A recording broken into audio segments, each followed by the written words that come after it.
Praise the lord. దేవుని నామమునకు స్తుతి కలుగునుగాక. ఈ మంచి సమయము, ఈ తరుణం ఇచ్చిన దేవాది దేవునికి వందనాలు. ఇక్కడ మేము ఎందుకు కూడుకున్నామంటే స్త్రీల కూడిక ఆది సంకల్పం చొప్పున దేవుని చిత్తమై ఉంది.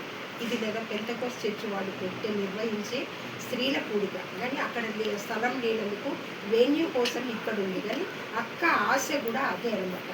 ఇక్కడ నేను నడపాలే సంఘాలను ఆ విధంగా లేదా అక్క ఆశపడ్డ ప్రాణాన్ని తృప్తిపరిచి దేవుడు ఇక్కడ లేదా 18 మంది సభ్యులు వచ్చేటందుకు, ప్రతి స్త్రీలు వచ్చేటందుకు ఇక్కడ దేవుడు ఆయన అనుకూలంగా మమ్మల్ని నియమించిండు. దీనికంటే ముందు నేను ఒక చిన్న వాక్యం సాక్ష్యం పంచుకోవాలి. నేను పెళ్ళయి సంవత్సరము 90వ సంవత్సరంలో ఈ సందుకు వచ్చాను. 36 సంవత్సరాలు నేను ఇక్కడికి వచ్చాను. సొంత అక్కచెల్లెళ్ళు, సొంత బిడ్డలు కూడా, తల్లి బిడ్డలు కూడా ఉండరు. నేను అక్క 36 సంవత్సరాల అనుబంధంలో ఒక్కసారి కూడా మేము మాట పొరపచ్చలు ఏమీ లేకుండా మా స్నేహం అలా విలసిల్లింది. అయితే నేను 13లో బీఆర్ఎస్ తీసుకొని మా హస్బెండ్కి ఓపెన్ హార్ట్ సర్జరీ అయినప్పుడు అక్క లేదా నేను అక్క దగ్గరికి వచ్చేదాన్ని. 13 నుంచి 15 వరకు ప్రతిరోజు ఎంతో ఆసక్తితో 1 o'clock వచ్చేదాన్ని. వచ్చి 5 గంటల వరకు ఉండేదాన్ని. మేమిద్దరమే వాక్యము చదువుకుంటూ పంచుకుంటూ ఎంతో ఆసక్తి. కానీ ఎట్లా ఉండేదో మరి అది తెలియదు, మాకు విసుగే వచ్చేది కాదు. అలాంటివి అసలు నేను చెప్పాలంటే వ్యక్తిగతంగా నేను క్రైస్తవుల కుటుంబంలో పుట్టినా కూడా నాకు బైబిల్ లేదా కొత్త నిబంధన తీయమంటే పాత నిబంధన తీసేదాన్ని, పాత నిబంధన తీయమంటే కొత్త నిబంధన, ఆ శీర్షికనే నాకు తెలియదు.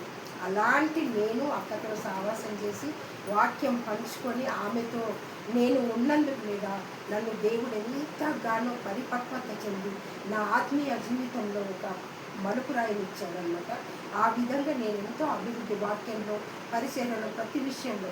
అలాంటి బైబిల్ కూడా చదవలేని స్థితి నుంచి దేవుడు ప్రతి చోట నన్ను ఒక సాక్షిగా నిలబెట్టి ప్రతి సంఘంలో వాక్య పరిచయం చేయటం నన్ను నిలబెట్టినాడు.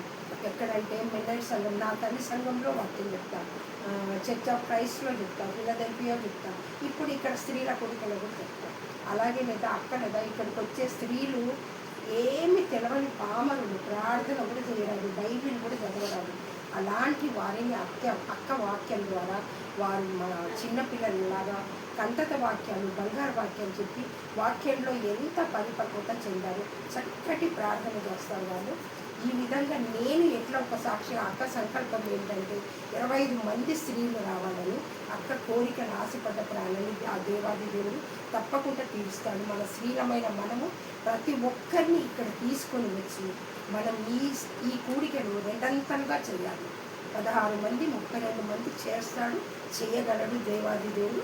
మనం కూడా ప్రతి బిడ్డను పురికొల్పి ఇక్కడ తీసుకొచ్చి వారిని కూడా వాక్యమైన మార్గంలో నడిపించాలని నా కోరిక. ఇంతవరకు వాక్యంలో ప్రతి విషయంలో మమ్మల్ని తోడుగా ఉండి అక్కడ నడిపించి మమ్మల్ని తల్లిలాగా, ఒక గురువులాగా ప్రతి విషయంలో మమ్మల్ని ఎంతగానో ఆదరిస్తుంది. అక్క ఆత్మీయంగా ఆదరిస్తుంది, వారి కోడలు శారీరకంగా ఆదరిస్తుంది. ఎందుకంటే వాక్యం చెప్తుండ్రు మాకెందుకు అనుకుంటారు, కానీ షీఈ్ ద బెస్ట్ ఆర్గనైజర్ అనమాట.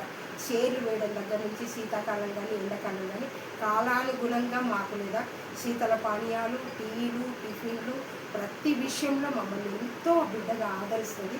ఆ బిడ్డ రాబో కాలంలో ఇంకొక రెబ్బక్క అవుతుంది. అలాంటి ఇది లేదా బేతనీయ గృహం అన్నమాట. ఈ గృహంలో ఎప్పుడు వాక్యం పంచే రొట్టెల గృహంగా ఎప్పుడు ఉంటుందని ఆశిస్తున్నాను. ఇంతవరకు నాకు ఈ తరుణం ఇచ్చినందుకు ఆ దేవాది దేవునికి వందనాలు చెల్లిస్తున్నాను.